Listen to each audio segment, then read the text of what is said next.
गायत्री च द्वितीयं ब्रह्मचारिणी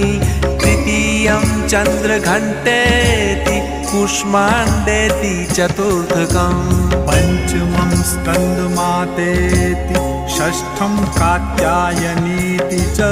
सप्तमं कालरात्रीति महागौरीति चाष्टमम्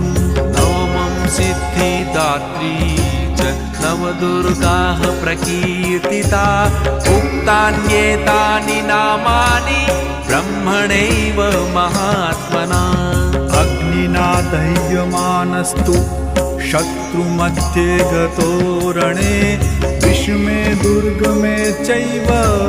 भयार्ताः शरणं गताः न तेषां जायते किञ्चिदशुभं रणसंहारात्